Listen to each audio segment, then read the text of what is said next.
I would like to say, number one, they built for stuff like this. It's a lot of summer work, a lot of preseason work. A lot of people counted us out. A lot of people didn't think that we would even be at this particular point. The last time Glasgow had won a regional game was in 2012. You know, my whole focus, as well as theirs, was to change the program. Period. That's why I came home. It means something to me when you see our kids go out and fight and play as hard as they play. You know, put themselves in a position to be in the regional semifinals. You know, we believe. I said at the beginning. I said it at the first meeting today. We're not backing down for nobody. We come to fight at every game, and it just took a minute for it to click. And once it clicked, we go to war. John Carter, you're the only senior of this group and really that plays significant minutes. What does it mean for you to get here and then win this first round game? Coach Buford said it was something that we haven't done since 2012, so it means a lot, honestly, to be the first team since in like 12 years? 4 years, yeah. 12 years to win a game, so just to be able to do it with my guys means the world. Well, that game was a nail biter. I mean, it was close pretty much throughout, but then it winds up in overtime. What's in your mind when you guys are going to overtime? I knew we were going to win, but humbly, because all the work that we put in the summertime, the off season, I knew it would pay off. There's a lot of points scored in that first half. What did Coach take up defensively to do because it became more of a defensive battle in the second half, more so in the first half. First half, like running gun back and forth. What did you have to do defensively in the second half to make more of a defensive battle? Just step up, be the one that can stop Cade. Obviously, late in the second half, it was Jarek this time. He was able to stay in front of him, so like not completely stop him, but slow him down in order for us to get the win. So that Jarek came up big for that one. Yeah, Jarek, you end up with a double-double, and a lot of that production came after the first half. Just tell me about your mindset coming into the second half of this game. I mean, the first half, I was not doing as well as I wanted to, so I had to come in the second half with a chip on my shoulder. I had to get something done, so I wanted to get the win for my guys.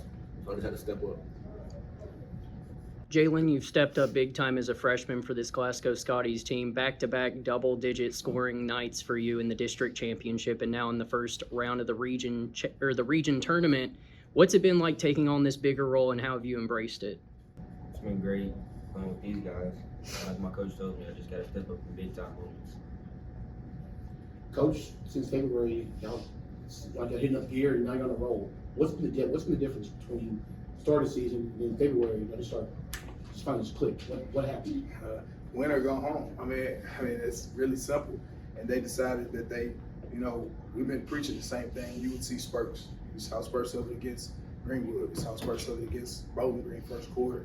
We see spurts against, we do certain things against certain teams that we beat that was really ranked high, was playing really, really well at the time. I think when they realized Barron County at home, we played Barron County at home, they realized what they were defensively capable of, rebounding and stuff like that. And all five, I could say 7 that played, all 7 of them, sit in or lock in and hey, coach knows what he's doing now. And the biggest thing that won these games, that was huge. It was huge for their confidence. It was huge for just our morale, period. We had plenty of time to work on what we need to work on. They just went out and executed.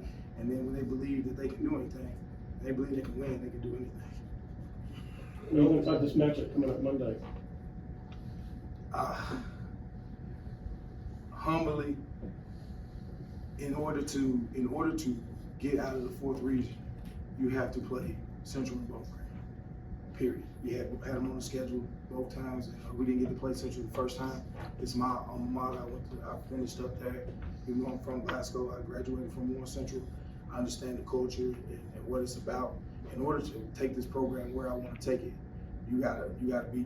In order to be the best, you gotta beat the best. You gotta play them. And the big thing about it is that we're playing good basketball at the right time. It's just all about going out there, tossing the ball up and going to war. What were your graduated classes? 96. So in overtime, what'd you tell your kids? Because that's a new game.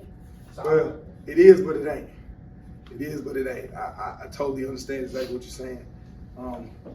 Like I said earlier, they built for this. They I put them in some very, very tough positions, mentally and physically. So being tired, I wasn't worried about their legs. I knew they was gonna be in shape. I ain't worried about that. That's why I asked. I had no problem with that.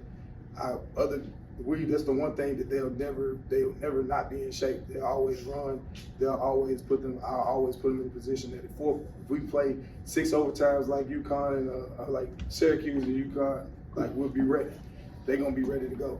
I felt like we had the fresher legs, you know what I mean? And the bigger court helps us. You know, we're fast. So how you feel about your freshman? I love him to death. That's my guy. I thought he played 7 and 12 in the first half. He got something. It's something in it. He got that it. He got something in him that's gonna take him a long way. The thing about it is, I just told him be aggressive. You're gonna make mistakes. Just play. Just play. Be aggressive. And I give him the freedom to play. I give all of them the freedom. Like, you feel like you're gonna take the shot, knock down the shot. It's a huge shot Quinn hit. You know, Q hit a big shot in the corner. He hesitate to shoot it. I don't want him to hesitate to shoot. Hey, Rick, I know you heard that. Right? Yeah, I heard that a couple times in the back. I wasn't trying to cheat, but I just knew, like, in the time, man, y'all got to be ready. So, for you, Quinn, you didn't start. No. How did you get into your groove at this point? Because the first time I saw you, you was a starter, and I was like, hey, they got a nice little size squad. They're going to be able to compete in the region before y'all even started. So, how did you feel? At the beginning, I had a little fouling trouble, so, 2 fouls, you sit out the first half, the rest of the first half. So I just had to fix up on that and come off the bench, so it's way easier for me not to foul. Okay, I need to know that, man, because like, you one of my favorite, man. So I just Appreciate really it. talk about y'all a lot. So. Appreciate it. Do you feel game plan that you missed the shot, just off the rim, been heading to overtime, and then first shot you got, 3 in the corner, feel the game? Yeah, I do. Just getting the dub, staying locked in with these guys, we can go far. This Metcalfe County team wouldn't let you guys go tonight, though. I mean, they had some shots that would take the wind out of a lot of teams. And there are 2 players, Button and Jesse. Yeah. They shot bad. At certain times, it was just like at one point, like just try to put a hand up and try to do something to deter them. They was determined. It's a great group of kids. Those 2 really, really good players. Much respect to them. And your number was called to guard number 2. How did you feel about that? Just gotta step up. I Okay. mean, big time players step in big time moments, so I just go off that. Like, I thought that was a good move by your coach too, because he's gonna have the ball down the street. He's 90% of the time when they gonna look for him. Being person deterred him from a lot of stuff he usually gets at it. So that was a great move by your coach, man. And he handled it well.